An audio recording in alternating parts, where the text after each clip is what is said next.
I had the opportunity to first meet Patricia Fripp at NSA at our convention in 1977 when she was doing a little showcase for 25 people. It was kind of fun. I happened to be in the audience and I said, whoa, this lady's got it. I booked her for her first paid speech.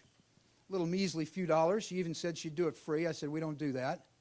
She spoke on a program in front of 3,000 people, Dr. Robert Schuller and Dave Yoho on the program, and the rest is history. At that time, she was a superstar hairstylist in downtown San Francisco, men's hairstylist, the best in the business.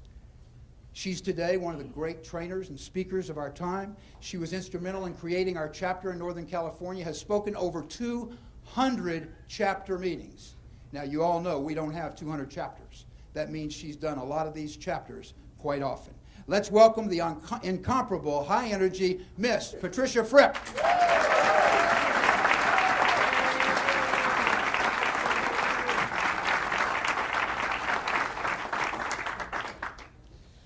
I'll never forget the first time I met Larry Mariatini.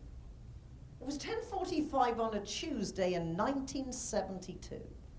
I walked into the lobby of this very shishi men's hairstyling salon where I worked, and there he sat looking most uncomfortable. Someone had said to him, "You need Miss Fripp." Well, he didn't know if he needed Miss Fripp, but he was there. Larry Mariatini was a computer programmer for Levi Strauss.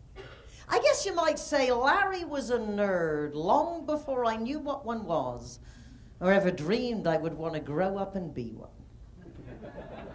And I took him back to my booth. I shampooed, conditioned, cut, styled, sprayed, and fluffed his hair. He looked good. He didn't know he looked good, but he looked good. Walked out of my salon with a bag of shampoo, conditioner, hairspray, hairbrush, never spent so much money in a barber shop in his entire life, and he went back to work at Levi Strauss. And as he walked in, all the women said, "Larry." He went home that night and his wife said, "Larry."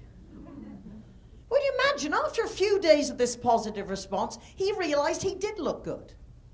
He became a regular client, and as what usually happens, when you change one aspect of your life or appearance for the better, it has a tendency to spread. Larry joined a gym, worked out, trimmed down, bought some trendier clothes, and started acting in a more outgoing way. So much so that Levi Strauss offered him a sales position even though he had no prior sales experience. Larry Mariatini turned out to be the best salesperson in his division. They cut his territory 5 times and he still sold more than everybody else. Now I know what you're thinking. This Fripp woman wants to take full credit for transforming this man's life, getting him a better paid job and, shall we say, more attention at home.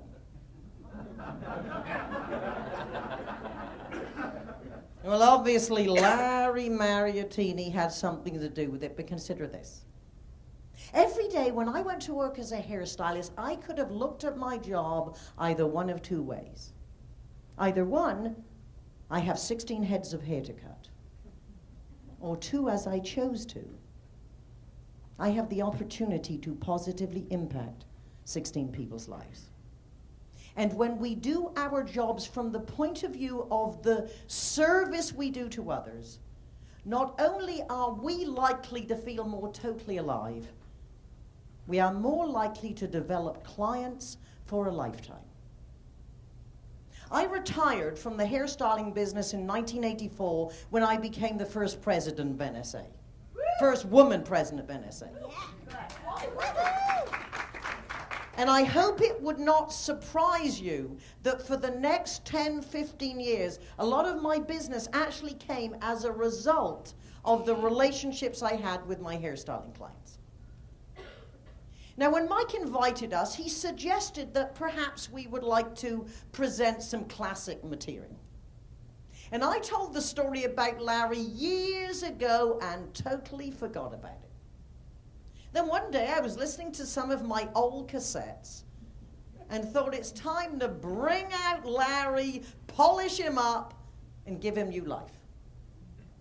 One of the best ways you can create new content is to revisit what you used to do and totally forgot about. If you are not old enough to have your speeches on cassettes,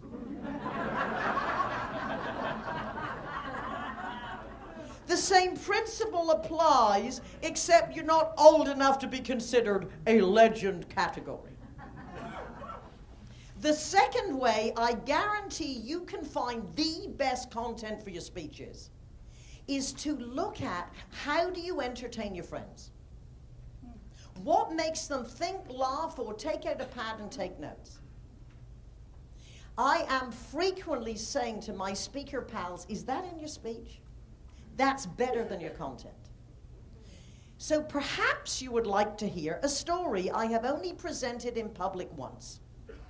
Back in 1996 at the Winter Workshop in Bermuda. However, I have been known to entertain my speaker friends with it. The year was 1991. Mark Sanborn was still a single gentleman, palling around with the still single Scott Friedman. And if I went to Denver, I'd come together for dinner in a comedy club, and this particular time, Scott said, well, Michael LaBeouf and Steve Miller are coming to speak at the same convention you are, and the four of us were going to have an evening to male bond. Well, you are one of the guys. You can have an evening and join us for male bonding. I'm not sure if I can pick you up, but I'll see if I can send someone.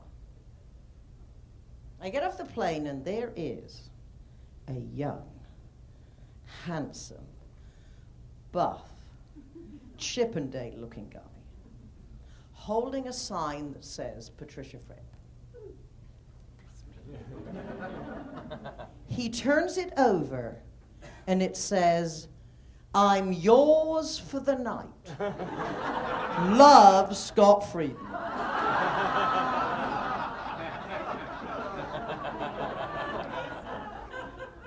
I am thinking, I hope this is the gift that keeps on giving.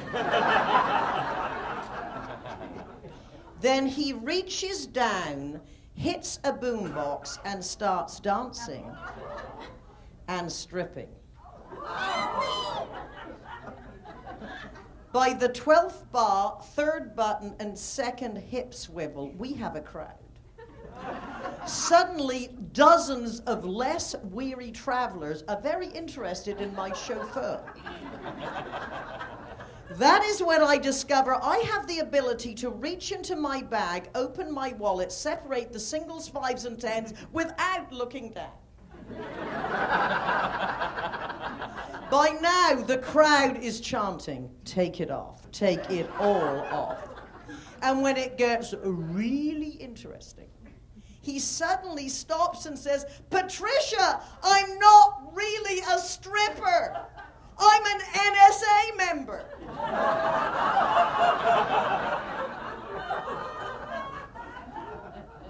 And your point is?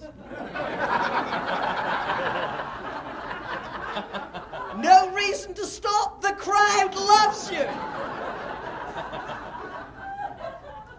He said, those guys told me you'd be so embarrassed you'd make me stop.